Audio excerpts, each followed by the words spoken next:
Bab 1291, Es yang tangguh. Raven sendirian di ruangan itu saat ini, dan matanya menyipit dingin. Pada saat ini, dia mengeluarkan totem roh komunikasi hitam dan mengaktifkannya. Raveneye, apakah kau sudah tahu apa yang terjadi pada bocah manusia itu? Tanyanya dengan nada dingin. Suasana hati Raven saat ini disebabkan oleh mantra pelacaknya yang menghilang lebih dari 1 jam yang lalu, yang cukup mengejutkan bagi Raven. Bagaimanapun, Raven tahu bahwa memasuki distrik barat kota Runic Forge tidak akan mudah bagi Es. Tetapi ini tidak cukup untuk membuat Es terbunuh, belum lagi dia tidak dapat memikirkan seseorang yang cukup kuat untuk mendeteksi mantra pelacaknya pada Es. Lagi pula, bahkan jika seseorang menemukannya, orang sekuat itu tidak akan peduli, mereka hanya akan berpikir begitu. Jadi, kecuali Es terbunuh, Raven tidak dapat memikirkan siapapun yang dapat menghilangkan tandanya pada Es, dan Es tidak cukup kuat untuk melakukannya. Satu-satunya kemungkinan lain adalah Es memiliki pendukung misterius yang tidak mereka ketahui, dan dia berperan sebagai Eleanor dan dirinya. Namun, ini juga tidak masuk akal karena Eleanor telah mengikat Es dengan kontrak hukum, jadi dia tidak dapat mengkhianati mereka kecuali dia ingin mati. Itulah sebabnya Raven segera menugaskan Raveneye untuk menyelidiki apa yang sebenarnya terjadi. Ia berharap menemukan petunjuk sebelum berhadapan dengan Eleanor. Bagaimanapun, identitas mereka sangat sensitif, dan Es telah melihat wajah semua orang kecuali Raven. Jadi, jika ada kemungkinan Es dapat membawa masalah bagi mereka, Raven tidak akan ragu untuk menghentikan rencananya dan mengakhiri kerugiannya, yang ingin dihindarinya dengan cara apapun. Sedangkan untuk pergi sendiri, dia tidak akan mengambil risiko karena mungkin ada jebakan yang dapat memikatnya ke sana, jadi Raveneye adalah orang terbaik untuk pekerjaan ini. Dengan sedikit keraguan, suara serak Raveneye terdengar dari totem roh komunikasi. Apakah kau yakin memberiku koordinat yang benar di mana mantra pelacakmu dihancurkan pada bocah manusia itu? Mata Raven berbinar karena terkejut saat mendengar jawaban tak terduga dari Raveneye. Dan dia langsung merasakan ada yang tidak beres. Ya, aku tidak mungkin salah. Ada apa? Jangan bilang ini jebakan, tanya Raven. Aku tidak tahu apakah ini jebakan atau bukan, tapi jimat pelacak yang kau berikan padaku telah membawaku ke suatu tempat yang menyusahkan, dan ini jelas bukan pertanda baik. Suara Raveneye yang serius terdengar. Di mana? Toko alkimia kucing. Mata Raven sedikit melebar. Mungkinkah wanita itu? Tapi bagaimana mungkin dia menyinggung perasaannya? Meskipun orang gila itu terkenal karena kecenderungannya yang eksentrik dan suka bermain sebagai penjahat, dia belum pernah membunuh siapapun di dalam wilayah kerajaan sebelumnya. Tebakanmu sama bagusnya dengan tebakanku. Raveneye menjawab, tapi apapun masalahnya, aku tidak ingin masuk ke dalam untuk memeriksanya. Namun, jika bocah manusia itu benar-benar jatuh ke tangannya, menghancurkan mantramu bukanlah masalah besar baginya. Sekarang, entah dia masih hidup atau tidak, aku tidak akan mengambil risiko masuk ke dalam tokonya, dan kemampuanku sepenuhnya diblokir karena formasi perlindungan toko itu. Menurutku, kita harus melupakan anak itu. Bahkan jika dia menangkapnya, karena dia terikat kontrak hukum, dia tidak akan bisa mengatakan apapun tentang kita. Yang bisa kita lakukan sekarang adalah menjaga jarak. Rencananya sudah berjalan, jadi mengambil risiko ini hanya akan mendatangkan masalah yang tidak perlu. Namun, sebaiknya kita simpan berita ini untuk diri kita sendiri untuk saat ini. Lagi pula, keterikatan Ravenmin dengan manusia itu membuatnya tidak dapat diprediksi. Dan kalau aku tidak salah, ada sesuatu yang aneh tentangnya, dan orang gila itu mungkin juga menangkapnya karena alasan ini.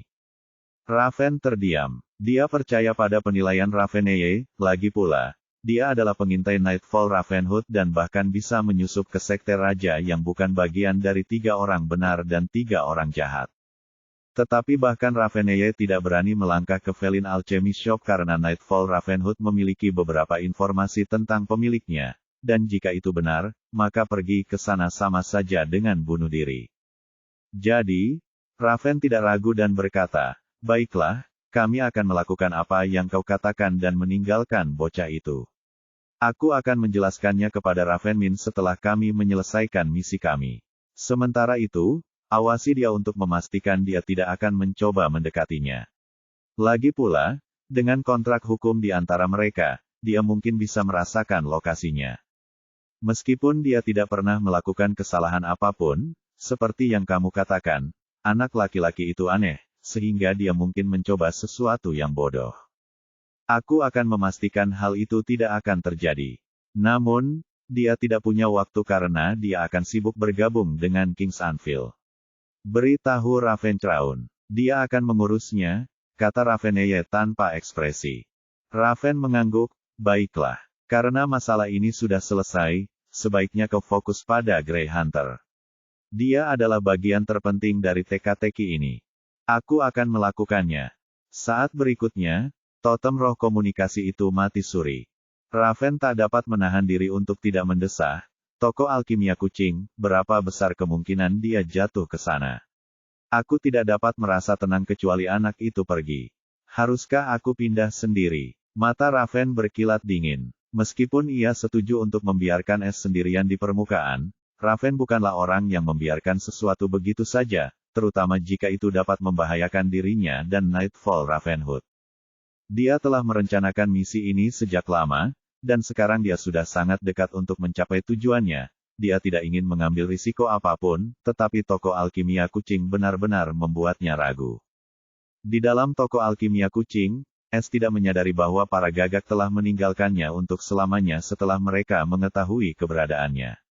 Saat itu, Es dengan tak berdaya mengikuti Zarya di toko bagian dalam sementara Leah kecil terus mengobrol di sampingnya, sambil bercerita tentang seorang penjahat yang menyerangnya dan bagaimana Zarya mencium pantatnya sambil memegang tangannya, dan Leah pun tersenyum lebar.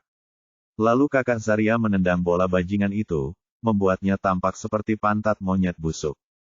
Hehehehe, lucu sekali. Leah tertawa cekikikan, tampak sangat menggemaskan saat telinga kucingnya bergerak-gerak.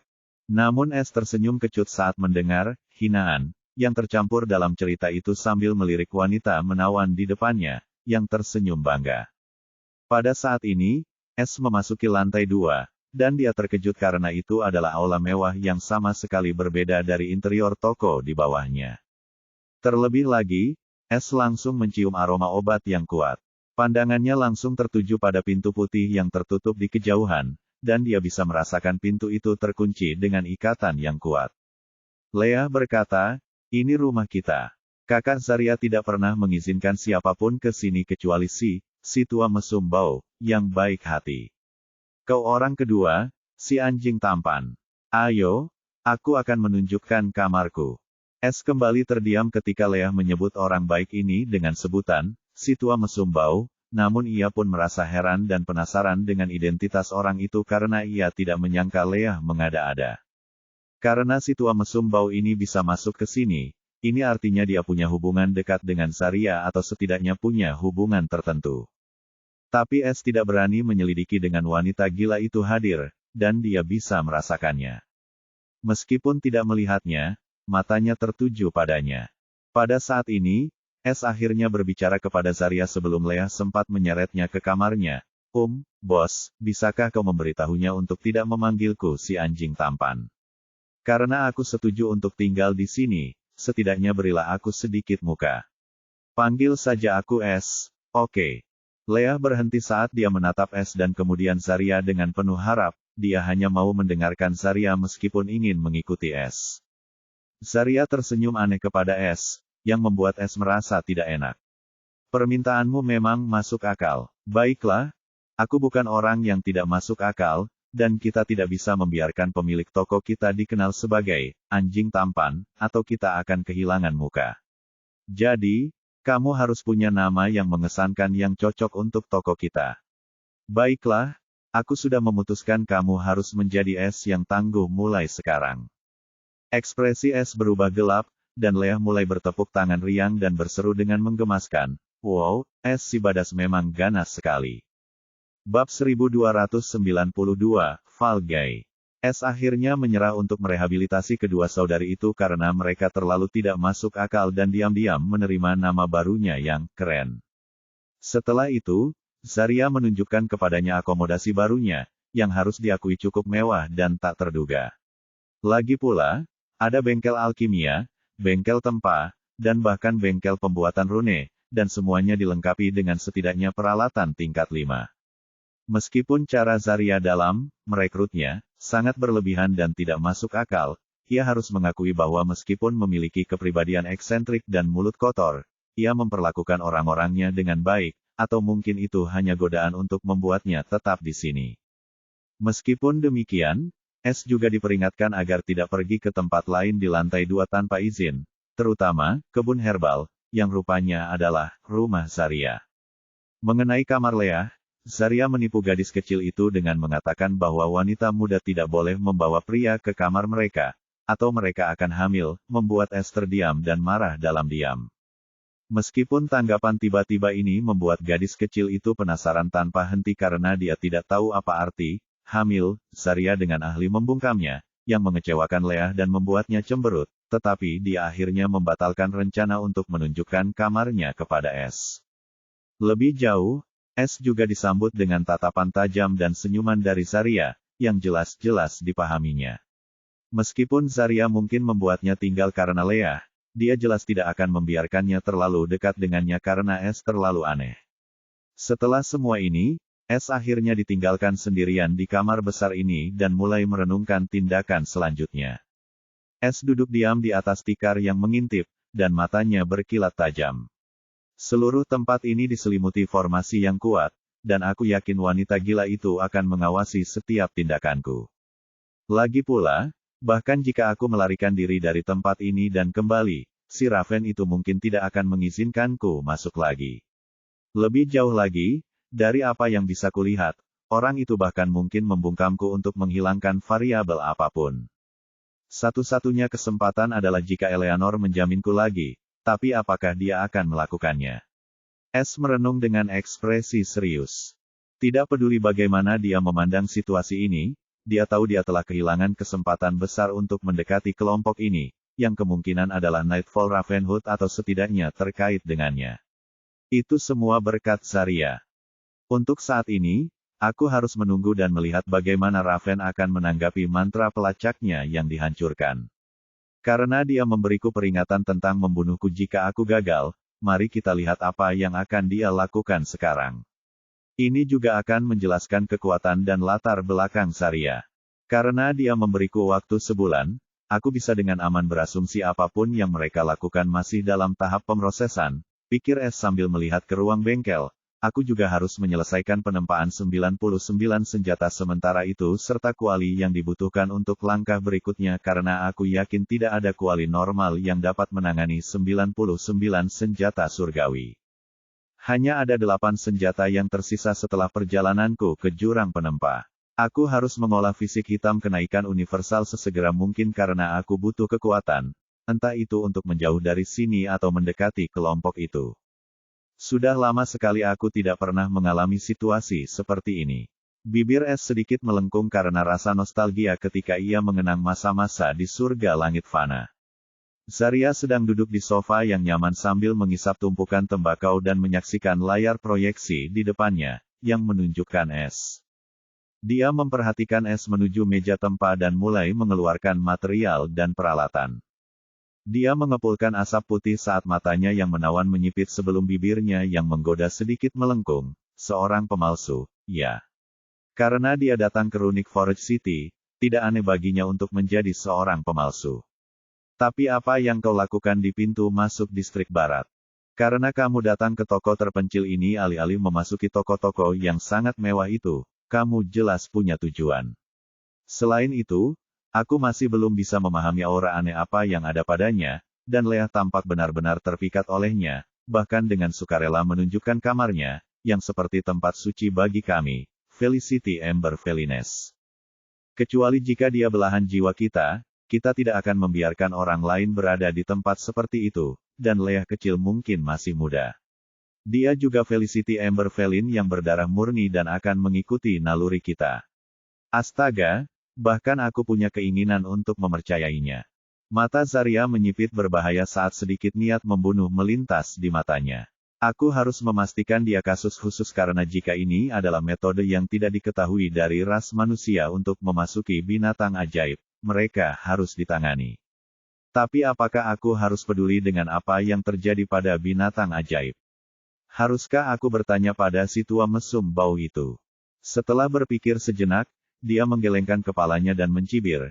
Jika aku mendekatinya, dia akan menganggapku tak berdaya. Aku akan menunggu, sudah waktunya dia datang seperti biasa. Aku akan membiarkan alam berjalan sebagaimana mestinya. Mari kita lihat bagaimana dia akan mengejarmu karena jika tidak ada yang muncul. Zarya menghirup tumpukan tembakaunya sambil terus mengamati es dengan dingin, pikirannya tidak diketahui. Pada saat ini, di aula yang luas, seorang pria yang sangat tampan berdiri di depan jendela besar, menatap kota yang ramai. Seorang wanita menawan bergaun putih mendekat pada saat ini, membuat pria itu tersadar dari lamunannya, dan ia pun menyunggingkan senyum lembut di wajahnya. Apakah mereka sudah siap? Dia berbalik dan bertanya sambil tersenyum. Mata wanita itu setenang danau musim panas saat dia mengangguk tanpa ekspresi. Ya, mereka hanya menunggu kesempatan ini. Sepertinya kedamaian dan keadilan yang Anda berikan kepada mereka tidak cukup. Pria itu tersenyum kecut sambil menggelengkan kepalanya. Apakah kau masih tidak setuju dengan tindakan kami memperluas pengadilan keadilan surgawi? Aku ingin kau mengerti bahwa gunung bencana binatang dan sekte-sekte besar lama itu hanyalah bagian kecil dari surga kenaikan fana. Bahkan jika tanah ini terbebas dari dosa dan diselimuti keadilan dan kedamaian, itu tidak berarti apa-apa jika masih ada kotoran di sekitar kita. Saya mengerti. Anda tidak perlu menjelaskannya kepada saya, Yang Mulia. Wanita itu menjawab dengan singkat, ekspresinya masih tanpa emosi. Pengacara surga atau Damien tidak dapat menahan diri untuk tidak mendesah melihat kurangnya emosi Emi, tetapi ia tahu ini semua adalah perbuatannya sendiri. Dia hendak mengatakan sesuatu ketika ekspresinya berubah dingin. Dia melihat ke belakang Emi dan berkata dengan nada mengancam, apa yang begitu penting sehingga kamu datang ke sini seperti ini? Tepat saat suaranya yang menggelegar terdengar, seorang pria jangkung dengan baju besi emas muncul dan langsung berlutut sebelum berkata dengan nada panik, maafkan gangguan hamba ini, Yang Mulia, tetapi tanda ki yang kuat telah terdeteksi memasuki sekitar pengadilan keadilan surgawi. Bahkan formasi mata surgawi Anda tidak dapat melihat tingkat kultivasinya, belum lagi pihak lain tampaknya tidak peduli untuk menyembunyikan kehadirannya. Ketika Damien mendengar berita yang tak terduga ini, matanya menyipit. Ia segera berkata, siapa orang ini? Pria berbaju besi itu tidak menjawab karena dia juga tidak tahu.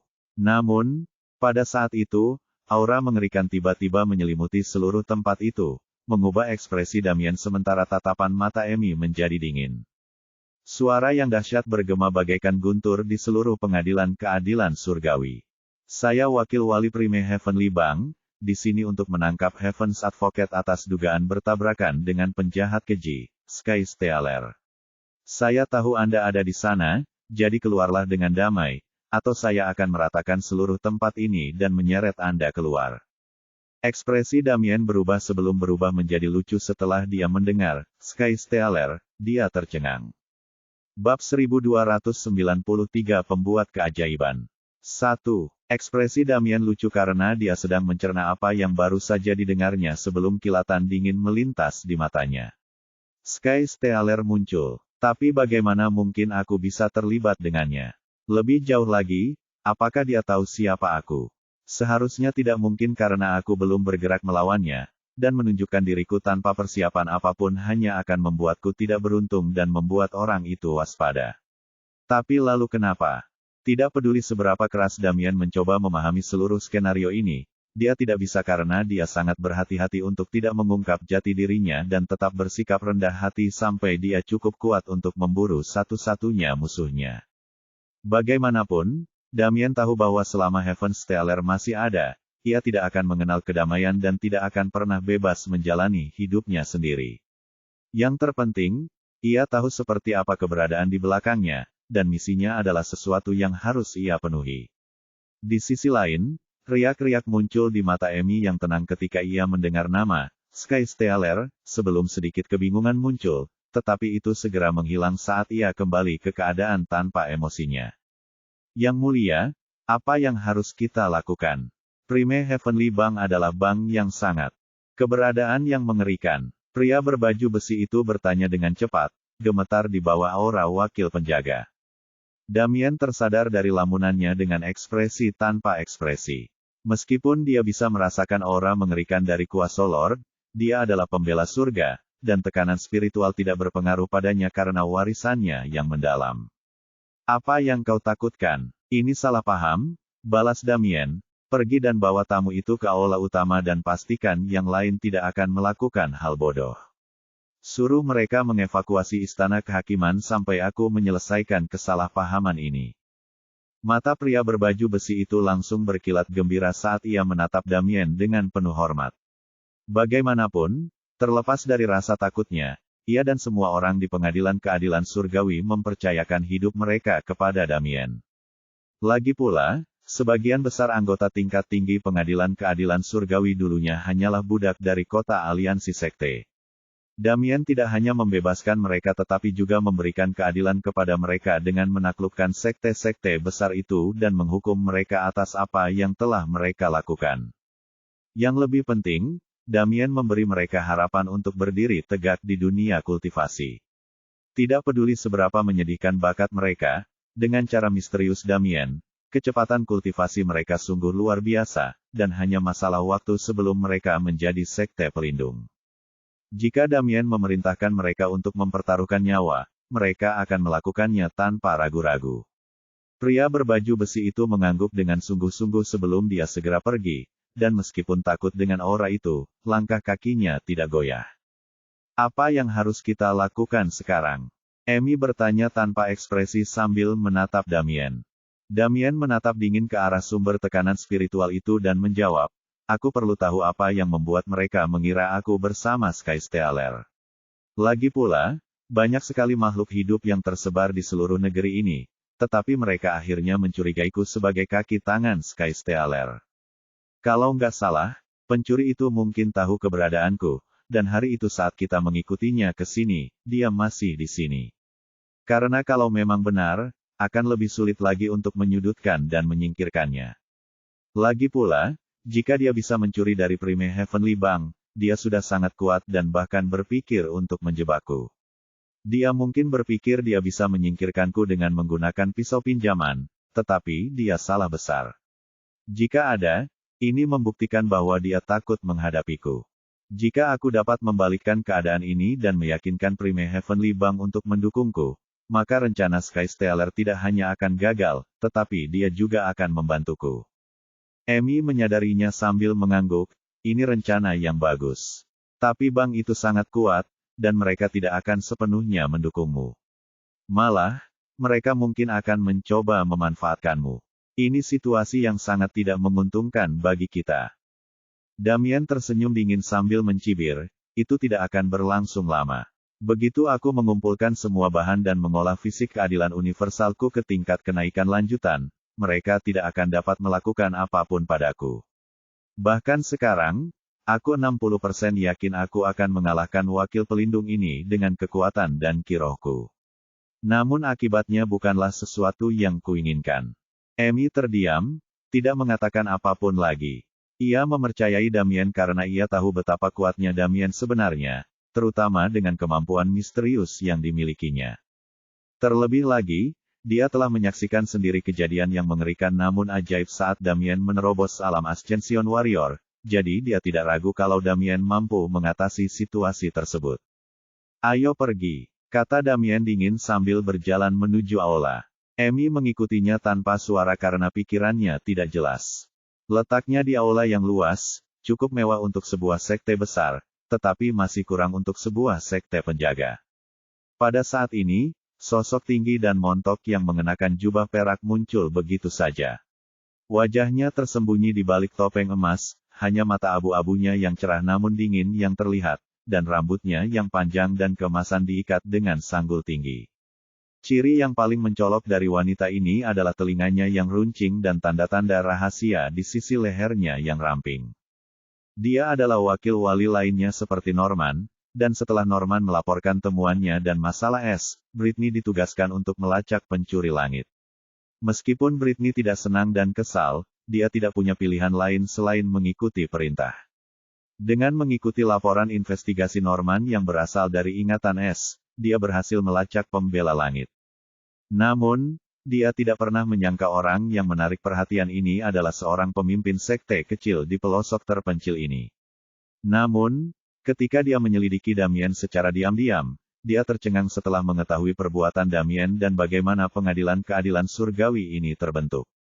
Tidak hanya itu, dia juga menemukan keajaiban Damien yang telah dilakukannya setelah tiba-tiba muncul entah dari mana. Semakin banyak yang dia ketahui tentangnya, semakin penasaran dia, dan dia bahkan mulai percaya bahwa orang ini benar-benar terhubung dengan Skystealer karena mereka berdua misterius dan muncul begitu saja. Jika dia tidak tahu tentang perbuatan Damien di tempat ini, dia akan menyerangnya secara langsung, tetapi dia memutuskan untuk memberinya kesempatan untuk menyerah dengan damai karena dia tahu pengadilan keadilan surgawi dipenuhi dengan kehidupan dan kedamaian, dan dia tahu orang-orang itu benar-benar menghormati Damien. Itu semua karena kebaikannya, bukan karena takut. Selain itu, ketika dia datang ke tempat ini, dia merasakan kedamaian aneh yang ingin dia tinggal dan meninggalkan dunia yang membosankan. Britney menduga itu karena urat nadi roh bumi, tetapi dia tidak yakin. Pada saat ini, Britney mendengar langkah kaki, dan dia menoleh dengan dingin. Matanya sedikit terbelalak ketika dia melihat Damien, yang sangat tampan, tetapi yang menarik perhatiannya adalah aura di sekitar Damien. Aura itu sangat suci, tanpa kata-kata kotor, namun pada tingkat kekaisaran yang sama, tanpa kejahatan, yang sangat aneh. Meski begitu, Britney memiliki ketahanan mental yang sangat kuat dan tetap tenang saat dia dengan dingin berkata, "Anda adalah pembela surga." Damien menatap wanita bertopeng itu dengan penuh arti lalu mengangguk, "Benar." Bab 1294 Pembuat Keajaiban. 2. Setelah Damien mengakui identitasnya, mata Britney menyipit berbahaya, terutama saat dia menyadari betapa tenangnya Damien, seolah-olah dia tidak takut atau khawatir dengan konsekuensinya. Namun hal ini juga membuat Britney curiga karena jika Damien benar-benar bersalah atau memiliki hubungan apapun dengan Skystealer, dia pasti akan menunjukkan semacam reaksi, dan dengan seluruh fokus Britney padanya, dia pasti akan langsung menangkapnya. Namun, dia tidak menyadari apapun, yang membuatnya terkejut. Meskipun kultivasi Damien tampak seperti Ascension Grand General, Britney merasa itu tidak sesederhana itu. Terlebih lagi, ketika dia mempertimbangkan cara misterius si pencuri langit dan dengan penyelidikan mereka sejauh ini, si pencuri langit jauh lebih misterius daripada yang awalnya diduga karena simbol burung hantu yang ditinggalkannya. Ketika mereka mencoba beragam teknik pada simbol burung hantu itu, mereka menemukan bahwa simbol burung hantu itu tidak hanya mustahil untuk dihilangkan, baik pada benda mati maupun bernyawa, tetapi jika seseorang mencoba menggunakan ramalan atau mantra pelacakan pada simbol itu, mereka akan menderita serangan balasan yang mengerikan. Semakin kuat suatu mantra, semakin mengerikan efek sampingnya, dan bahkan kehilangan seorang ahli ramalan yang sangat kuat karena hal itu sebelum mereka menyadari betapa mengerikan simbol burung hantu itu. Setelah penemuan ini, pencarian Skystealer menjadi lebih tentang mendapatkan rahasianya daripada menghukumnya, dan banyak petinggi bank memperhatikan masalah ini. Itulah sebabnya seseorang seperti Britney, yang memiliki status lebih tinggi dari Norman, ditugaskan untuk tugas ini karena garis keturunan dan rasnya yang istimewa. Namun Britney tidak mengetahui fakta ini karena masalah Skystealer ini merupakan rahasia di antara para petinggi. Bahkan S yang pernah bertemu dengan si pencuri langit, tanpa disadarinya telah menjadi incaran orang-orang tersebut tanpa sepengetahuannya. Sedangkan Amy, Britney tak pernah memperdulikannya karena di matanya Amy hanyalah seorang Ascension Warrior dan tak begitu memperdulikannya. Karena kau berani mengakuinya, katakan padaku, siapa dan di mana Skystealer? Tanya Britney dingin sambil melepaskan tekanan spiritualnya pada Damien. Damien sama sekali tidak terpengaruh oleh tekanan spiritual Britney. Ia tersenyum menawan sambil menjawab, "Senior, bolehkah saya bertanya bagaimana Anda sampai pada kesimpulan bahwa saya kaki tangan Skystealer?" Britney menjawab dengan dingin, "Yang bisa kukatakan padamu adalah bahwa informasi ini sangat kredibel, dan tidak mungkin itu bohong. Sekarang, apakah kau akan menyerah dengan damai, atau kau ingin aku menyeretmu sendiri?" Meskipun Britney terpesona oleh Damien, dia tidak akan bersikap lunak padanya hanya karena perasaan aneh yang dia dapatkan darinya. Karena dia hanya menerima alih-alih menggunakan kekerasan, itu sudah merupakan toleransi yang besar baginya. Bagaimanapun, butuh waktu yang cukup lama baginya untuk melacaknya karena dia bersembunyi di sudut terpencil ini. Namun, tidak banyak orang yang berani menggunakan nama seperti pengacara surga dan pengadilan keadilan surgawi, jadi dia segera menemukan Damien. Rupanya, dia telah mengumpulkan cukup banyak musuh saat mendirikan pengadilan keadilan surgawi. Bahkan sekte kuasi kelas 2 setempat waspada terhadap pendiri pengadilan keadilan surgawi, pengacara surga, karena, menurut informasi, Damien adalah seorang penipu yang dapat menggunakan mulutnya untuk menyihir orang lain dan membuat mereka setia kepadanya. Damien mendesah saat melihat Britney sedikit terpengaruh oleh aura suci yang diberikan oleh pendukungnya. Namun, Britney masih bisa menahan diri, yang merupakan kabar baik baginya. Akan tetapi, dia tidak ingin keadaan bertambah buruk dan melibatkan tempat ini, yang sudah susah payah dia bangun. Dia berkata dengan tenang, "Tolong tenanglah, senior. Jika aku punya hati nurani yang bersalah, aku tidak akan membawamu ke sini sekarang.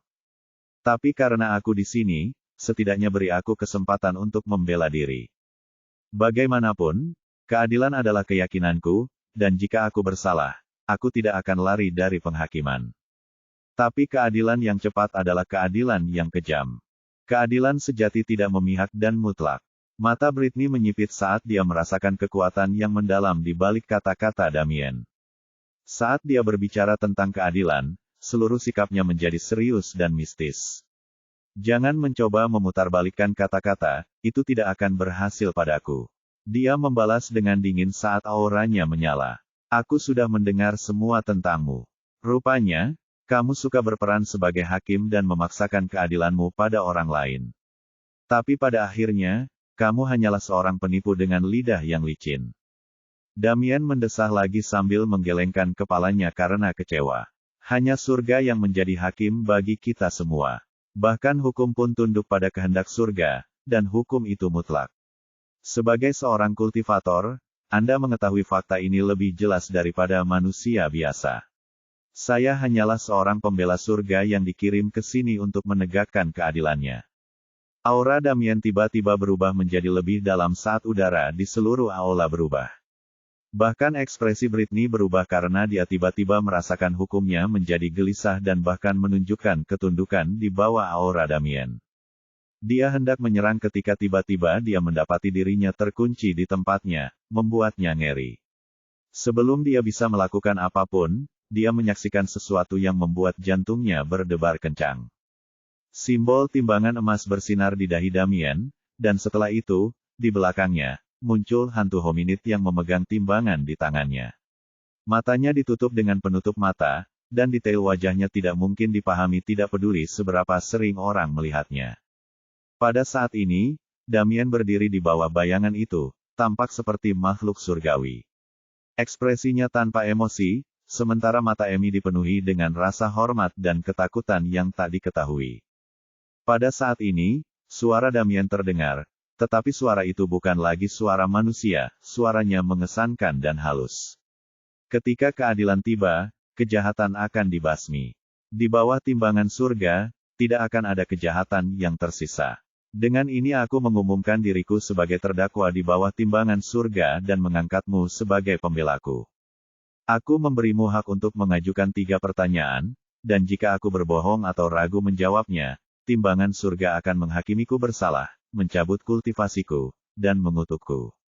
Ekspresi Damien tetap tanpa emosi, tetapi ekspresi Britney dipenuhi dengan keterkejutan dan ketidakpercayaan ketika dia merasakan kekuatan dan hubungan yang mendalam tiba-tiba terbentuk antara dirinya dan hantu itu, dan dia merasakan rasa otoritas yang luar biasa.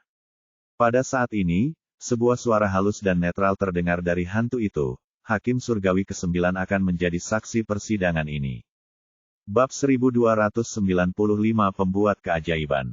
3. Saat suara halus itu berdering, hantu di atas Damien menjadi lebih nyata dan mengesankan saat otoritas yang tidak dapat dipahami muncul. Britney benar-benar terguncang karena dia merasakan teror yang dalam dari dalam garis keturunan dan jiwanya. Dia merasa seperti seekor semut yang berdiri di depan pohon raksasa. Bahkan hukumnya benar-benar ditekan, dan dia tidak menunjukkan tanda-tanda perlawanan di bawah kehadiran hantu yang menakutkan namun mistis itu. Akhirnya ia mengerti mengapa Damien begitu ditakuti dan dipuja oleh banyak orang. Kemampuannya bahkan lebih mengerikan daripada yang ia ketahui sebelumnya. Bahkan, semua informasi yang ia miliki tentang Damien tidak dapat dibandingkan dengan yang sebenarnya. Terlebih lagi, saat Damien mengaktifkan kemampuannya dan deklarasi suara itu, informasi asing muncul di benak Britney, dan yang mengejutkannya, informasi ini justru tentang percobaan ini. Seperti yang Damien katakan, dia adalah terdakwa dalam persidangan ini sementara dia adalah advokat, dan dia dapat menanyakan 3 pertanyaan yang berhubungan dengan kecurigaannya. Jika dia berbohong atau ragu-ragu dalam menjawab salah satu dari pertanyaan tersebut, kultivasi Damien akan diambil darinya, dan dia akan dikutuk untuk tidak pernah dapat berkultivasi lagi. Hukuman ini tidak dapat dipatuhi tidak peduli apa yang Damien lakukan karena hukuman ini akan diakui oleh semua hukum yang ada. Betapapun luas pengetahuan Britney, dia belum pernah mendengar atau melihat kemampuan mengerikan seperti ini sebelumnya. Namun, yang lebih mengejutkan adalah Damien menggunakan kemampuan ini pada dirinya sendiri, yang membuatnya tampak seperti orang gila. Namun, selama Damien membuktikan dirinya tidak bersalah, tidak akan terjadi apa-apa padanya, dan Britney tidak punya pilihan selain mempercayainya. Mengenai keraguannya terhadap persidangan ini, dia tidak berani lagi karena dia tahu apa yang dia rasakan dan alami adalah nyata. Tidak ada tipu daya yang terlibat, dan seperti dikatakan Damien, ini adalah pengadilan keadilan sejati, yang tidak memihak dan mutlak. Pengacara, ajukan pertanyaan pertama Anda. Sebuah suara yang halus dan khas terdengar saat ini. Suara itu tanpa emosi dan tidak dapat dipahami oleh siapapun selain orang yang dikenainya. Britney sedikit gemetar. Meskipun ingin bertanya banyak hal, dia tidak punya keberanian. Berkat kemampuan ini, dia tahu dia tidak bisa menodai persidangan ini dan menodai doktrinnya, atau konsekuensinya akan sangat mengerikan. Britney menekan perasaannya dan akhirnya berbicara dengan nada gemetar, di mana Sky Stealer. Dia bertanya apa yang terlintas di benaknya, yang juga menjadi alasan mengapa dia mendengarnya. Karena Damien bertekad untuk melakukan ini, dia memutuskan untuk melakukannya, dan dia tidak akan kehilangan apapun, juga tidak punya pilihan lain. Terdakwa harus menjawab dengan jujur. Suara itu terdengar lagi. Damien setenang danau beku dan menjawab tanpa ekspresi, "Aku tidak tahu." Pada saat ini, timbangan itu tiba-tiba mulai bersinar, menarik perhatian Britney. Kemudian, 2 bulu yang indah, satu putih dan satu hitam, muncul di setiap wadah pemberat. Saat berikutnya, sisik-sisik itu bergerak, dan lengan yang berbulu putih mulai condong ke bawah sementara lengan yang berbulu hitam tampak tidak berbobot.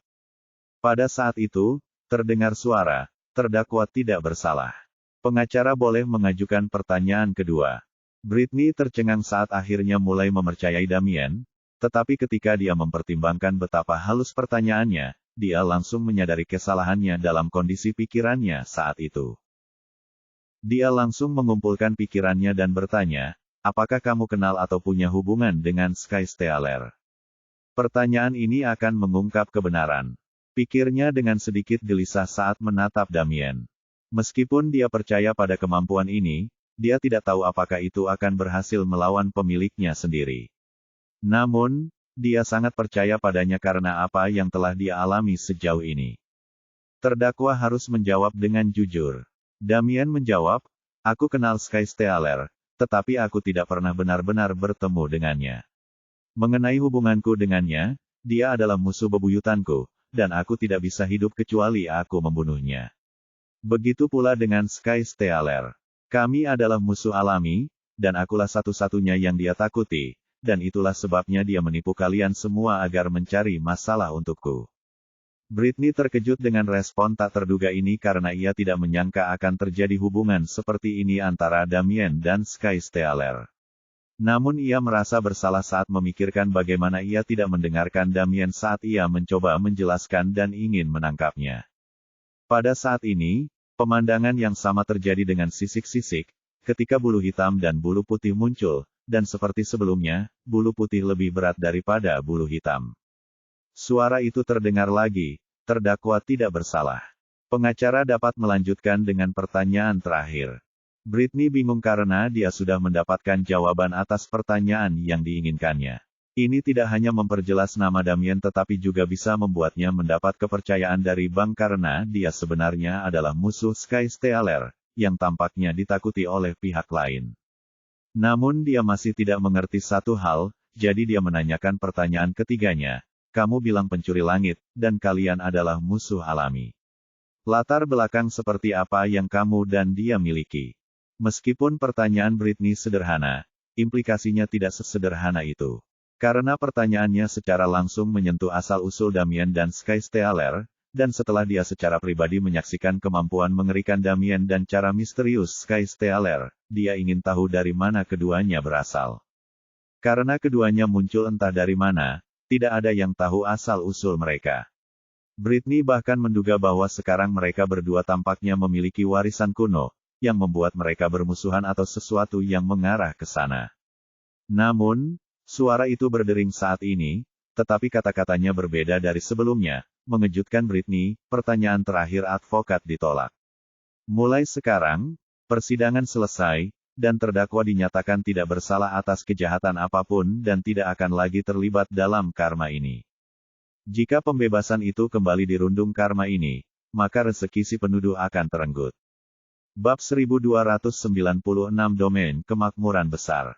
Wilayah Kemakmuran Agung, tempat asal sekte Raja Kekayaan Surgawi Utama, terkenal karena sumber daya alamnya yang melimpah, pusat perdagangan, profesi yang berkembang pesat, dan fenomena aneh. Berkat kekayaan nadi emas surga yang tak tertandingi, wilayah ini menjadi jantung perdagangan dan kemewahan. Terletak di antara puncak langit tanpa batas di sebelah timur dan cekungan aliran biru di sebelah barat, wilayah ini menempati posisi geografis yang menguntungkan, menjadikannya mercusuar bagi para pedagang, petani, dan petualang yang mencari peruntungan. Pintu masuk Great Prosperity Domain ditandai oleh Grand Canyon yang dikenal sebagai Wealth Valley, jalur yang terbentuk secara alami dengan dinding berkilau seolah terbuat dari emas dan biji spirit. Ngarai ini berfungsi sebagai benteng alami dan pintu gerbang ke wilayah kekuasaan, dengan banyak karavan dan kapal dagang melintasi jalurnya yang berkilauan di seluruh dunia. Membentang dari lembah kekayaan hingga ke jantung wilayah kekuasaan adalah dataran emas tak terbatas, hamparan tanah subur yang luas tempat tanaman roh emas tumbuh subur, yang juga merupakan ciri khas wilayah kekuasaan. Dataran itu dipenuhi dengan kota-kota pedagang dan pusat perdagangan, semuanya di bawah kendali sekte Raja Kekayaan Surgawi Utama. Di atas dataran dan pegunungan terdapat rute udara yang bersinar yang dikenal sebagai Prosperity Skyways, yang disediakan untuk kapal terbang eksklusif sekte dan murid-murid tingkat tinggi. Jalan layang ini dibentuk oleh aliran Ki dan dilindungi oleh menara roh yang mengambang. Lebih jauh lagi, wilayah itu dilintasi oleh sungai-sungai air roh, arusnya berkilauan dengan Ki roh. Sungai-sungai ini merupakan sumber kultivasi dan jaringan transportasi utama, yang menghubungkan kota-kota perdagangan wilayah itu dengan jantung sekte, Gunung Kekayaan. Wilayah Kemakmuran Agung mencakup lusinan kota dagang kaya yang bertindak sebagai pembayar upeti kepada sekte Raja Kekayaan Surgawi Utama. Kota-kota ini terkenal dengan pasar, balai lelang, dan keberadaan serikat profesi, yang semuanya diatur ketat oleh sekte tersebut. Ini belum semuanya, karena Great Prosperity Domain secara luas dianggap sebagai pusat keuangan mortal Ascension Heaven. Itu adalah tempat di mana spirit Ki dikatakan terakumulasi secara alami, membuat kultivasi di domain tersebut sangat efektif bagi mereka yang selaras dengan profesi dan teknik. Itulah sebabnya banyak sekali pembudidaya melakukan perjalanan ke seluruh surga kenaikan fana meskipun bahaya yang mengerikan menyelimuti tanah-tanah tersebut untuk memasuki tempat ini. Dan kebanyakan dari mereka gagal dan binasa dalam usaha mereka sebelum mereka bisa melihat alam mimpi ini. Pada saat ini, sebuah kapal terbang yang dihiasi ukiran rumit binatang-binatang mistis yang bertatahkan emas dan perak meluncur melalui awan. Layarnya berkilauan dengan pola rune, bersinar samar-samar dengan kekuatan formasi. Saat kapal mendekati Great Prosperity Domain, langit di depan berkilauan bagaikan fata morgana, memperlihatkan gerbang besar dan cemerlang yang tampaknya mengambang di udara. Ini adalah gerbang emas kemakmuran lembah kekayaan, lebih tinggi dari gunung, bersinar dengan rona keemasan, permukaannya diukir dengan rune surgawi. Yang menjaganya adalah konstruksi raksasa, golem berlapis emas, masing-masing memegang tombak bercahaya seolah-olah mereka dapat menembus surga itu sendiri. Kapal itu mendekati gerbang, di mana suara menggelegar bergema, "Kenali dirimu." Wakil Wali ke-94 kembali ke sekte. Suara menggelegar Norman bergema sebelum lambang sekte itu tiba-tiba menerangi haluan kapal. Lambang itu beresonansi dengan rune di gerbang, dan setelah verifikasi, gerbang itu terbelah, memperlihatkan koridor cahaya keemasan. Kapal itu berlayar dengan mulus dan memasuki dataran emas tak terbatas. Yang menyaksikan semua ini, benar-benar terpesona oleh kemegahan pemandangan dan harta karun yang tampaknya tak berujung dari sekte Raja Kekayaan Surgawi Utama. Meskipun Norman telah menjelaskan struktur domain kemakmuran kepadanya, dia masih terdiam karena begitu kayanya sekte tersebut. Terlebih lagi, mereka sampai di sini setelah melewati banyak saluran teleportasi, yang berarti tempat ini jauh dari sekte Aik, sejauh yang tidak berani dia bayangkan. Dia merenung bahwa jika dia bepergian sendirian, mungkin butuh waktu bertahun-tahun untuk mencapai tempat ini jika dia telah mengatasi semua bahaya. Lebih jauh lagi, menyadari bahwa domain kemakmuran besar memancarkan kemewahan dan kekuatan misterius karena cahaya keemasan tampak bersinar terus-menerus, sebuah fenomena unik. Hamparan luasnya membentang hingga ke cakrawala, dengan bukit-bukit bergelombang yang dihiasi pepohonan kristal yang berkilauan seperti permata di bawah sinar matahari. Norman terkekeh saat melihat reaksi dan dia merasa bangga menjadi anggota. Tak lama kemudian, mereka melihat sungai besar ini mengalir melalui daratan, mengairi lembah-lembah subur yang dipenuhi bunga-bunga cemerlang yang memancarkan aroma samar namun berharga. Rumah-rumah besar dan kota-kota megah menjulang di seluruh lanskap, masing-masing lebih megah dari sebelumnya, mencerminkan kekayaan tak terkira dari wilayah ini. Namun, pada saat ini, mata berbinar-binar karena takjub ketika kapal semakin dekat dengan pusat Great Prosperity Domain. Bahkan dari kejauhan, melihat gunung raksasa yang tampaknya seluruhnya terbuat dari emas. Pada saat ini, Norman dengan emosional menyatakan, itu adalah gunung kekayaan. Sekte Raja Kekayaan Surgawi Utama terletak di atas gunung dan di sekitar gunung kekayaan yang monumental, keajaiban alam biji emas yang berkilau terus-menerus di bawah sinar matahari apapun. Lampu. Selain itu, gunung tersebut dikelilingi oleh padang luas yang berkilauan, yang dikenal sebagai padang rumput emas, di mana setiap batu, bunga, dan pohon memancarkan aura kemakmuran dan semangat Ki. Tanah diperkaya dengan jejak spirit Ki, menyebabkan tanah berkilau samar, menciptakan pemandangan ini, dan ini akan menjadi rumahmu mulai sekarang. Mata memancarkan cahaya aneh saat dia melihat gunung kekayaan semakin dekat, dan sekarang dia bahkan dapat melihat garis besar sekte tersebut. Meskipun jauh, sekte tersebut tampak seperti benteng surgawi yang makmur. Gunung kekayaan tampak semakin megah saat mereka mendekat. Gunung itu menjulang tinggi seperti monumen suci. Puncak keemasannya menembus awan.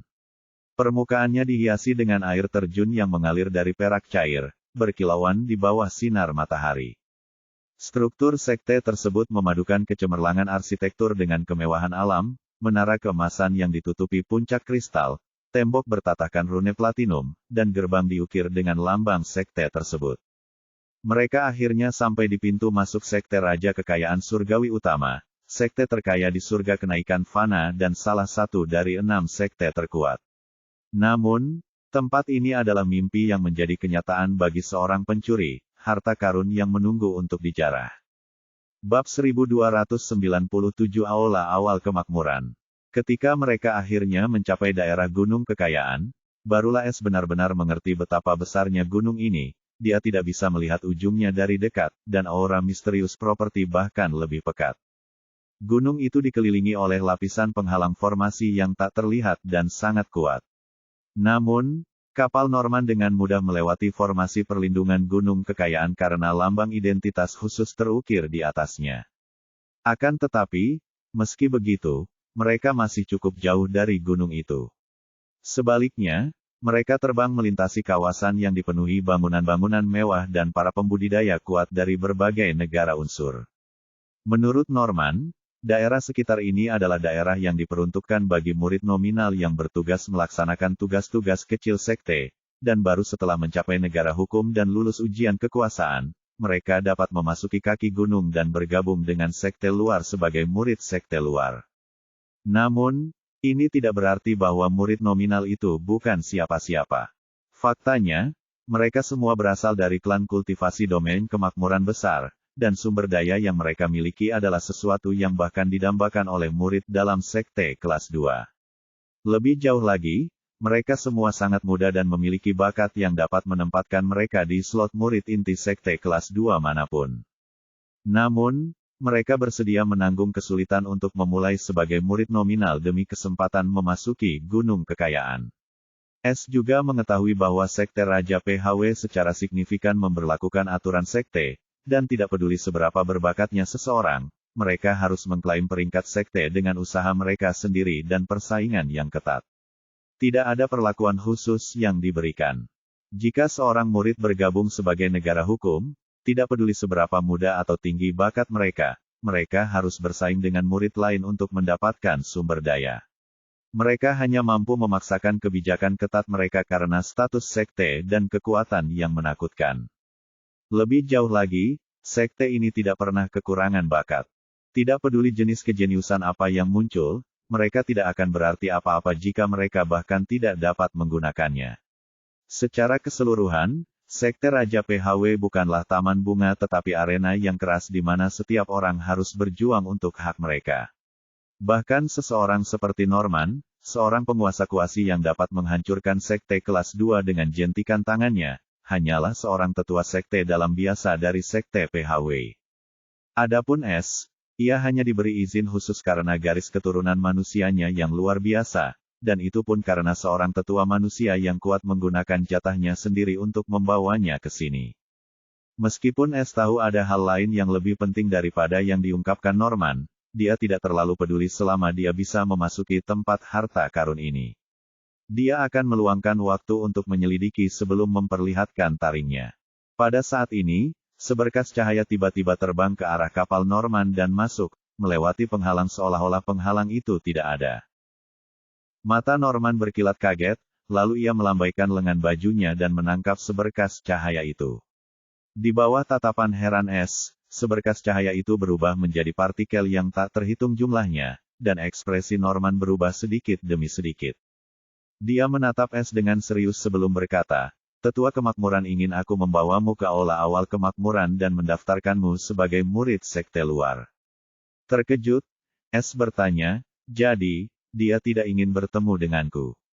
Norman tidak langsung menjawab pertanyaan ini, sebaliknya dia berkata dengan ambigu, "Kurasa, kau perlu membuktikan dirimu sendiri. Lagi pula, banyak ras di sekte PHW memiliki garis keturunan yang ajaib.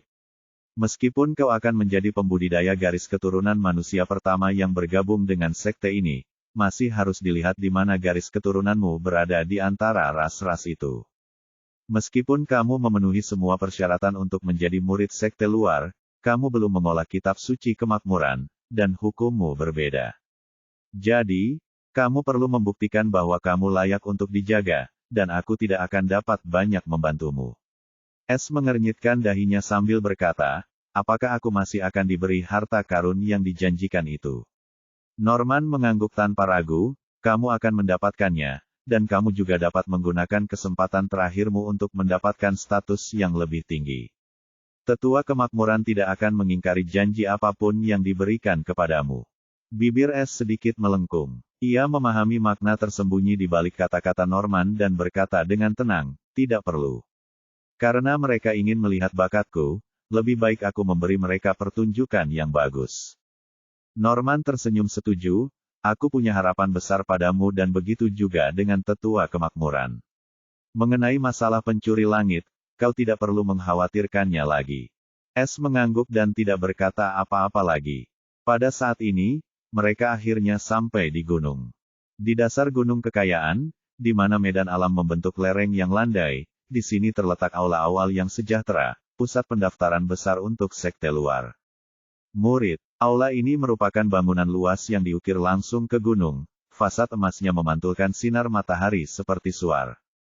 Norman menyimpan kapal itu saat keduanya turun dari kapal dan menuju aula. Aula tersebut memiliki bagian depan gapura besar yang dihiasi ukiran rumit berupa binatang-binatang mistis dan harta karun surgawi. Sebuah tanda bercahaya di atas pintu masuk bersinar redup, bertuliskan kata-kata, "Selamat datang di Jalan Kekayaan." S langsung merasakan pikirannya berpacu ketika melihat kata-kata itu karena ada hukum-hukum misterius yang tersembunyi di dalamnya, dan kata-kata itu masuk ke dalam. Di dalam, aula itu sama megahnya, dengan lantai marmer yang dipoles, dinding yang dilapisi perak dan platinum, dan lampu gantung yang terbuat dari kristal roh bercahaya yang tergantung di langit-langit melengkung. Aula itu tidak penuh sesak dan dipenuhi dengan ki spiritual yang mengalir lembut melalui udara, memberikan ruangan itu suasana yang memberi energi namun tetap tenteram.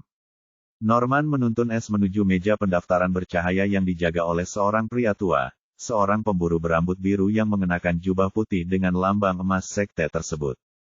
Mata si pemburu terpejam, tetapi saat dia melihat Norman mendekat, matanya terbuka, memperlihatkan mata biru dingin yang penuh dengan kebijaksanaan kuno.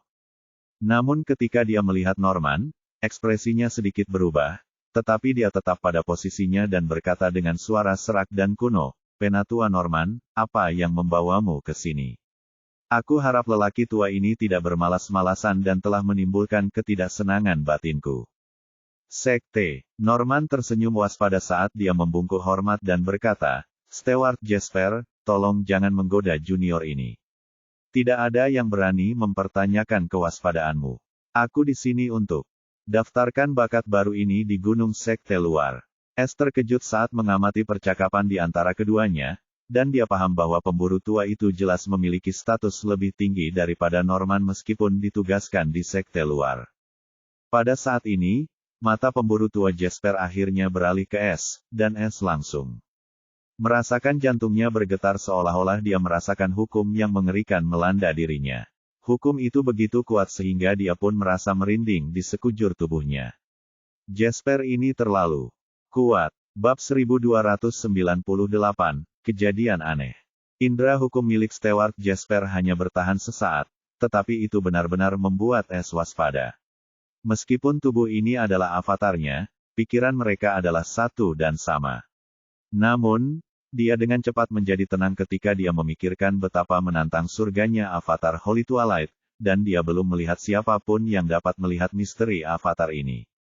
Pada saat ini, cahaya aneh berkelebat di mata Steward Jasper saat ia menatap S dengan penuh arti, membuat jantung Norman berdebar penuh harap saat ia mengamati dalam diam. "Kau benar-benar orang yang tidak biasa." Steward Jasper berkata dengan ambigu, tampak tenang seperti biasa, tetapi dalam hatinya, ia dipenuhi dengan kebingungan dan ketidakpastian. Dia lalu menatap Norman dan bertanya, siapa yang mensponsori dia? Norman tahu Steward Jasper bertanya tentang siapa yang membuka pintu belakang untuk S, dan hanya tetua kemakmuran dan orang-orang dengan status lebih tinggi yang dapat mensponsori kultivator seperti S, yang tidak memiliki hubungan dengan sekte Raja PHW. Tetapi setinggi apapun status seseorang, mereka hanya bisa menjadikan orang tersebut sebagai pengikut sekte luar. Itu pun jika sekte luar berwenang mengeluarkan para sponsi tersebut jika ternyata mereka tidak berguna. Faktanya, para sponsi berada di bawah pengawasan ketat hingga mereka membuktikan diri, dan S sekarang akan menjadi seorang sponsi. Norman menjawab, itu penatua kemakmuran Maxwell Blackwood. Steward Jasper tiba-tiba terkekeh, katakan pada penatua kemakmuran Maxwell bahwa dia tidak perlu menggunakan slot sponsornya. Anak kecil ini mungkin lebih dari memenuhi syarat untuk menjadi murid sekte luar menurut aturan sekte. Mendengar jawaban yang tak terduga itu, Norman terkejut dan segera bertanya, bagaimana? Apakah kepala pelayan bisa tahu garis keturunan seperti apa yang dimilikinya? Apa yang sedang terjadi? S juga terkejut dengan kejadian yang tiba-tiba ini dan menatap Steward Jasper dengan sedikit keraguan dan kewaspadaan. Garis keturunan. Pelayan Jasper tampak terkejut saat berkata, jadi, dia juga punya garis keturunan manusia.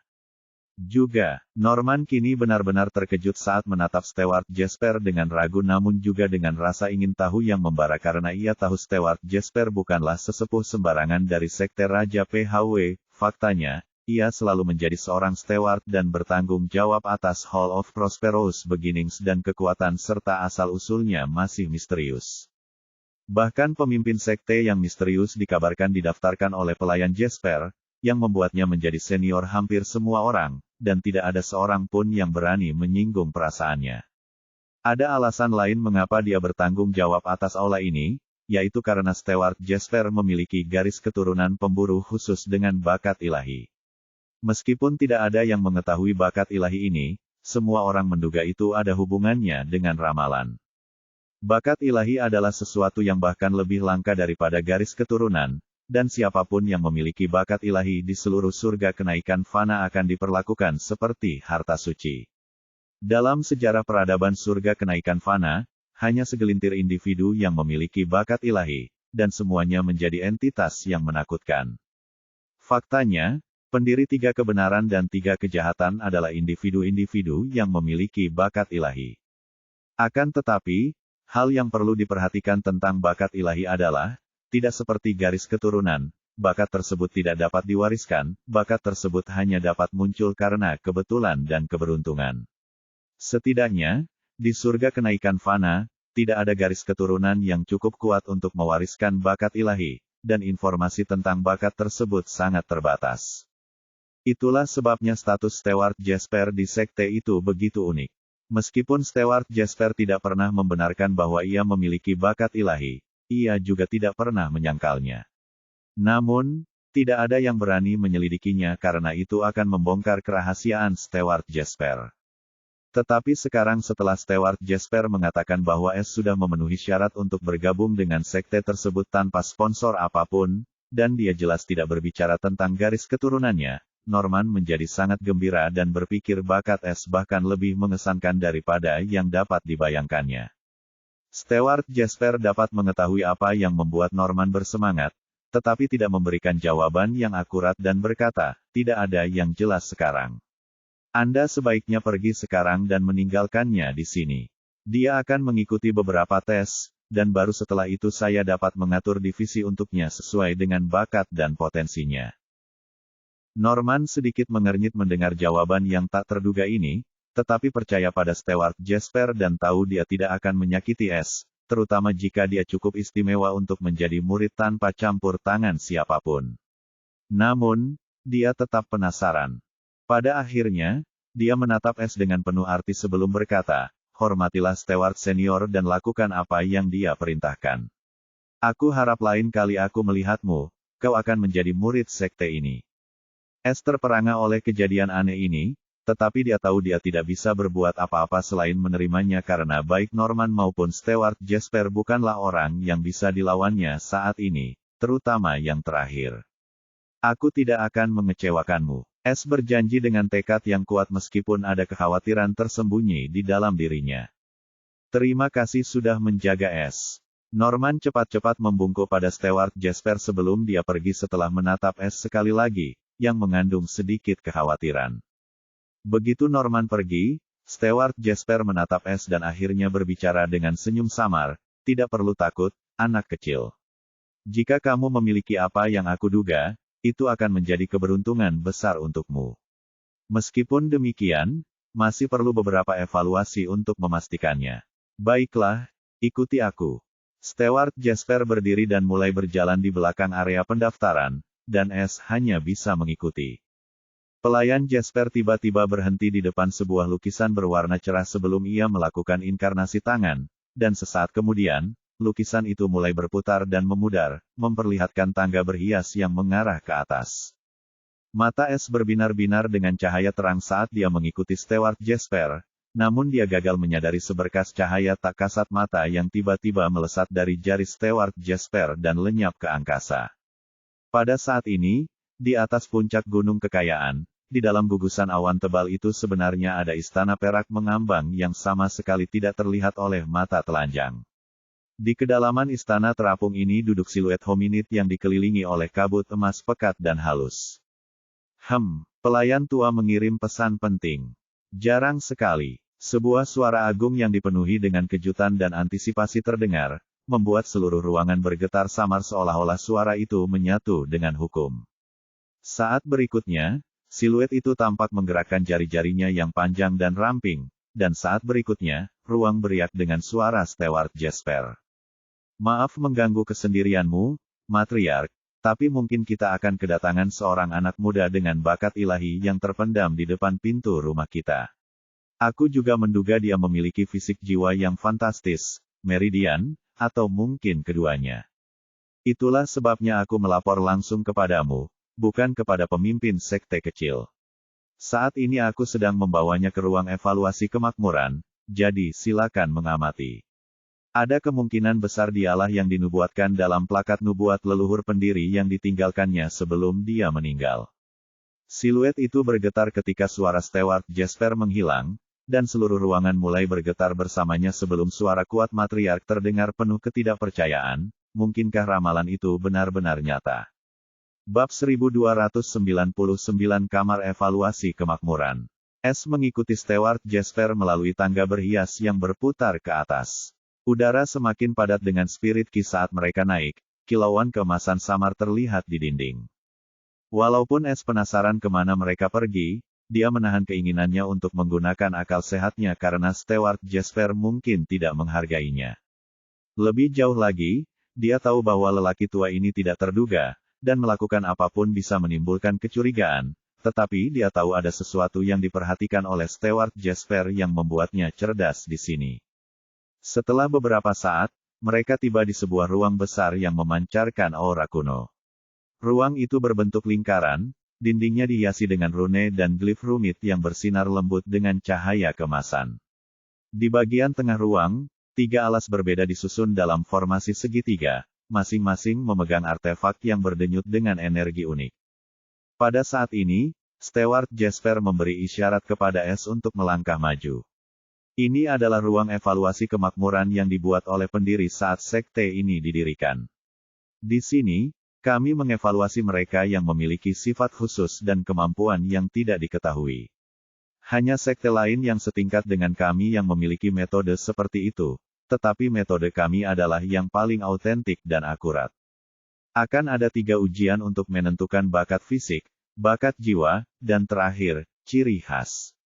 Ujian-ujian ini akan membantu saya menempatkan Anda di divisi kemakmuran sekte yang sesuai. Jika Anda cocok untuk lebih dari 1, Anda dapat memilih 1 jalur yang ingin Anda ikuti. Setiap tes akan mengevaluasi aspek tertentu dari fondasi Anda. Jangan takut dengan hasilnya akan memandu kami dalam memahami kemampuan Anda. S mengangguk, ekspresinya tenang tetapi dalam hati waspada karena dia merasa bahwa tes tersebut tidak sesederhana yang dibuat oleh Steward Jasper, terutama tes ketiga, tentang sifat-sifat unik. Terlebih lagi, dia tidak ada di sini dengan tubuh utamanya, yang memiliki sistem untuk menyembunyikan rahasianya. Meskipun Avatar of Holy Twilight senyata mungkin, itu luar biasa, tidak seperti tubuh alami, jadi dia tidak yakin hasil apa yang akan dihasilkan dari tes ini. Steward Jasper menunjuk ke tumpuan pertama. Ini adalah Martial Resonance Orb. Bola ini mengevaluasi kedalaman dan kemurnian fisik. Sekarang, saya tahu Anda adalah seorang pembudidaya jiwa, tetapi terkadang orang memiliki fisik tersembunyi, unik di bawah langit, kami menyebutnya fisik fantastis. Legenda menyatakan bahwa fisik fantastis merupakan anugerah dari jalur bela diri, dan siapapun yang memilikinya diberkati oleh jalur bela diri. Saya tidak akan menjelaskan secara rinci karena, tanpa memiliki fisik, informasi ini hanya akan menghalangi Anda. Yang perlu Anda ketahui adalah bahwa orang-orang dengan fisik fantastis membutuhkan sumber daya atau persyaratan unik untuk membangkitkannya. Ada 9.999 fisik fantastis, dan semuanya diberi peringkat dari peringkat 1 terkuat hingga peringkat 9.999, yang paling biasa. Terakhir, fisik fantastis memiliki tingkatan sendiri tergantung pada peringkatnya. Namun sayangnya, tidak ada seorang pun di surga kenaikan fana yang memiliki catatan lengkap tentang mereka dan sifat-sifatnya karena mereka kuno dan telah ada sejak zaman dahulu kala. Kami hanya memiliki catatan akurat dari fisik fantastis dari peringkat 1000 hingga 9999, dan setiap fisik fantastis dalam peringkat 4 digit adalah tingkat fana. Mata Stewart Jasper berkilauan dengan kilatan aneh saat dia menatap S dengan penuh harap, membuat jantung S berdebar sedikit. S belum pernah mendengar penjelasan mendalam tentang fantastik fisik sebelumnya, tetapi sekarang Sekte Raja PHW tidak hanya memiliki pengetahuan yang mendalam tentang mereka, tetapi dia juga dapat mengidentifikasi mereka. Sekarang dia mulai mengerti mengapa orang tua ini membawanya ke sini. Mengapa dia curiga aku memiliki fisik yang fantastis. Mungkinkah itu avatar dari Holy Twilight? Namun, sistem tidak pernah memberitahuku bahwa avatar dari Holy Twilight memiliki fisik yang fantastis, jadi seharusnya tidak menjadi masalah untuk mengikuti tes ini. Pikiran S menjadi kacau saat informasi baru membawa lebih banyak pertanyaan. Meskipun demikian, ia tidak dapat mengonfirmasinya, menunjukkan keraguan di hadapan Stewart Jasper, atau mengajukan pertanyaan sensitif. Jadi ia berpura-pura terkejut sebelum menjadi bersemangat dan penuh dengan keinginan ambisius. Dia bertingkah seperti seseorang yang telah mengetahui rahasia besar dan memiliki keinginan untuk memiliki salah satu fisik yang luar biasa ini. Pelayan Jasper tersenyum tipis tanda setuju, dan melihat ekspresi S yang tidak sabar sekaligus cemas, dia menerimanya seperti pemuda lainnya yang ingin bangkit di antara teman-temannya dan di jalur kultivasi. Sikap seperti ini sangat dikagumi karena hanya mereka yang berambisi untuk mencapai puncak yang dapat benar-benar memperjuangkannya. Terlebih lagi, ada tujuan lain baginya membawa S ke sini, yang tidak bisa dia ungkapkan karena itu adalah rahasia besar sekte, yang bahkan pemimpin sekte pun tidak mengetahuinya. Dia terkekeh dan berkata, "Turunlah, aku bisa melihat semangatmu. Silakan letakkan tanganmu di bola itu, dan itu akan mengungkapkan sifat dan kekuatan fondasi fisikmu." S tidak menunda dan bergerak menuju alas pertama, tempat sebuah bola besar diletakkan di atasnya. Bola itu adalah bola kristal yang dipenuhi bintik-bintik emas neon yang berputar-putar. Saat S mendekat, ia merasakan tarikan lembut, seolah bola itu hidup dan memanggilnya. Sambil menarik napas dalam-dalam, ia meletakkan tangannya di permukaannya. Ia segera merasakan energi yang menenangkan namun menyelidik mengalir ke sekujur tubuhnya. Pada saat ini, bintik-bintik yang berputar di dalam bola itu semakin kuat, membentuk pusaran cahaya keemasan sebelum mengembun menjadi cahaya terang yang menerangi seluruh ruangan, membuat mata pelayan Jasper bersinar terang. Dia memilikinya. Pikirannya berputar ketika ekspresi yang tidak dapat dijelaskan muncul di wajahnya, dan dia menunggu keputusan bola itu. Karena bola itu akan mengumumkan jenis kejadian fantastis apa yang akan terjadi. Fisik yang dimiliki S. Di sisi lain, S terkejut sebelum jantungnya berdebar kencang karena dia sama sekali tidak menyangka akan mendapat reaksi seperti ini. Sebaliknya, dia menjadi khawatir dan bahkan meragukan penilaian sistem. Namun, ketika dia mempertimbangkan asal-usul avatarnya, dia tahu ada terlalu banyak variabel untuk menyalahkan sistem. Kalau begitu, dia tahu tidak ada sistem yang bisa secara akurat mengevaluasi banyak hal, jadi dia tahu ini bisa jadi kesalahan yang dibuat oleh Martial Resonance Orb ini, yang tidak bisa memahami kedalaman avatarnya dan menganggapnya sebagai sesuatu yang sama sekali berbeda. Namun pada saat ini, ekspresi Stewart Jasper berubah ketika cahaya dari bola itu mulai menjadi lebih intens, hampir seperti matahari, dan bola itu tiba-tiba mulai bergetar sebelum seluruh ruangan bergetar. S terperangah karena ia merasakan ada sesuatu yang salah dan ingin menarik tangannya, namun ia kecewa karena ia tidak bisa melakukannya karena ada kekuatan yang amat kuat menahannya. Ada yang salah. Dia hanya bisa memanggil Stewart Jasper. Namun, Stewart Jasper tidak memerlukan peringatan S karena dia juga tahu ada sesuatu yang salah, dan dia hendak bergerak ketika sebuah suara merdu penuh wibawa terdengar di benaknya, "Biarkan saja." Stewart Jasper terkejut, tetapi dia tidak bergerak lagi. Dia terus melihat dengan tatapan tidak percaya di matanya, dan kecemasan S terus meningkat karena Stewart Jasper tidak memberikan respons. Pada saat itu, suara "krak" terdengar merayap ke dalam ruangan, dan S tercengang ketika ia menyadari bola itu mulai retak, dan tangannya akhirnya terbebas. Bab 1300 Altar Jiwa Aliran Meridian. S dengan cepat mendorong tangannya kembali saat tangannya terbebas, Tetapi ekspresinya muram saat dia melihat bola resonansi bela diri, yang sekarang penuh retakan dan siap meledak. Aku tahu benda ini tidak bisa diandalkan. Bagaimana mungkin benda ini bisa mengetahui asal-usul avatarku? Dan sekarang benda ini mungkin sudah hancur, kuharap orang tua ini tidak akan menyalahkanku karena aku hanya mengikuti perintahnya. Pikir S saat ia hendak berbalik untuk melihat reaksi Steward Jasper saat Martial Resonance Orb akhirnya hancur menjadi debu. Dengan ekspresi agak muram, Steward Jasper melihat ke arah bola itu, yang sekarang menjadi tumpukan debu pasir halus, dan S, yang memiliki ekspresi polos di wajahnya. Jasper tidak tahu harus berpikir apa tentang seluruh situasi ini. Meskipun Martial Resonance Orb sangat berharga, itu masih sesuatu yang dapat diciptakan kembali oleh sekte tersebut. Bagaimanapun, inti sebenarnya dari Martial Resonance Test adalah seluruh ruangan tempat semua pengetahuan tentang fisik yang fantastis disimpan, dan bola itu digunakan untuk memproyeksikannya. Faktanya, ruangan ini dan semua ujian di dalamnya diciptakan dari uji coba evaluasi kuno dari sebuah sekte besar. Meskipun mereka tidak dapat sepenuhnya meniru seluruh uji coba karena catatannya tidak lengkap, itu masih lebih dari cukup untuk mengevaluasi bakat-bakat mortal Ascension Heaven. Namun kini S malah menghancurkan Martial Resonance Orb, yang sebelumnya tidak pernah terjadi. Ini hanya bisa berarti dua hal. Pertama, fisik S yang fantastis adalah sesuatu yang tidak bisa diukur oleh bola itu, tetapi meskipun demikian, bola itu seharusnya tidak dihancurkan dengan cara seperti itu. Di sisi lain, alasan kedua bahkan lebih tidak masuk akal, bola itu mungkin telah menyelidiki sesuatu yang seharusnya tidak dilakukannya dan hancur karena serangan balik.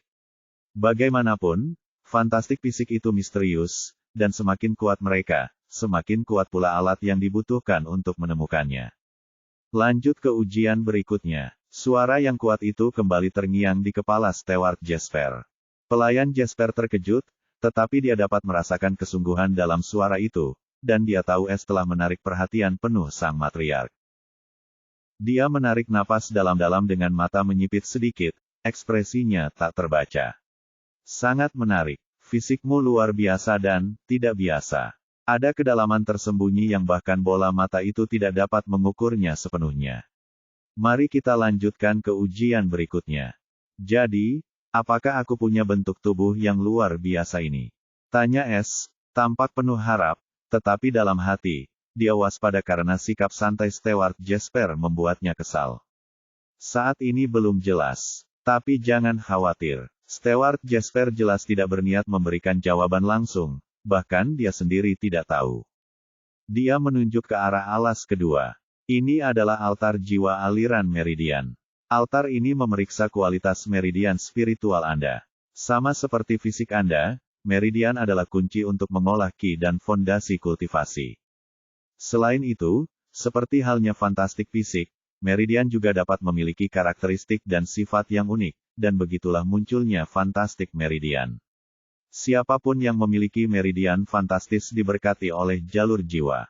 Sama seperti fantastik fisik, ada 9.999 fantastik meridian, dan peringkatnya juga sama.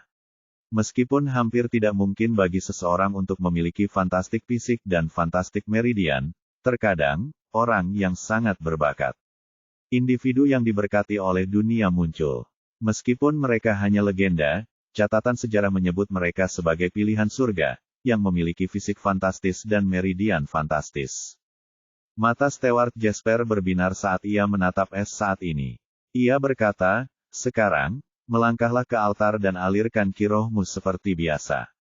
S terkejut, tetapi tidak terlalu terkejut karena dia sudah menduganya. Lagi pula, jika mereka dapat mengukur bentuk tubuh yang fantastis, mereka pasti memiliki cara untuk menyelidiki meridian yang fantastis.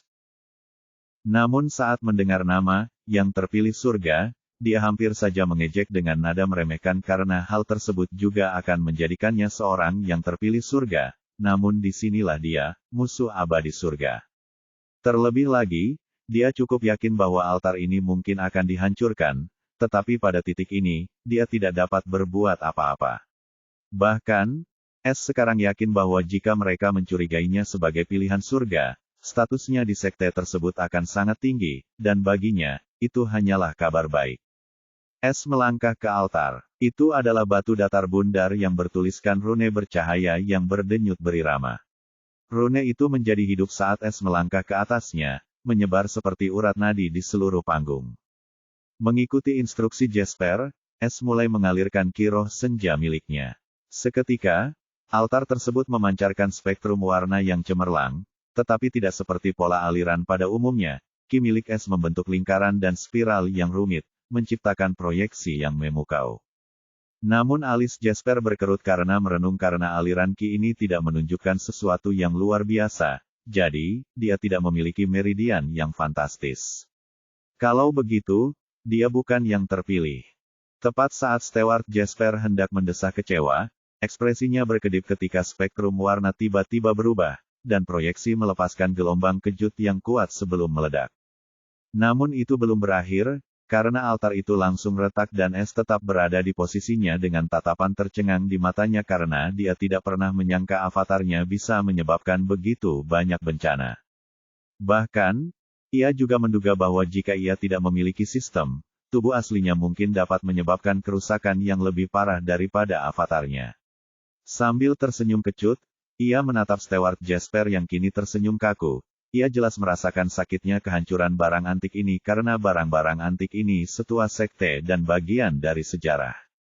Tetap saja, pelayan Jesper harus melanjutkan karena dia sudah tahu dari suara yang baru saja didengarnya bahwa matriark sekarang cukup bersemangat dan tidak peduli dengan hal-hal kecil ini sama sekali.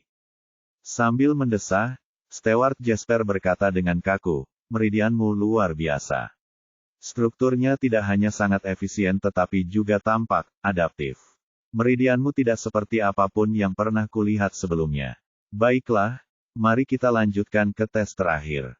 Es dengan cepat berterima kasih kepada Steward Jesper sambil berpura-pura tidak melihat ekspresi kaku Jesper. Di sisi lain, dia cukup penasaran dengan apa yang akan dibahas pada ujian ketiga. Akhirnya, Steward Jesper menunjuk ke podium ketiga. Ini adalah cermin kenaikan bakat. Ini akan mengevaluasi potensi bawaanmu dan kemampuan laten yang terkait dengan fisik, garis keturunan, atau sifat unik lainnya.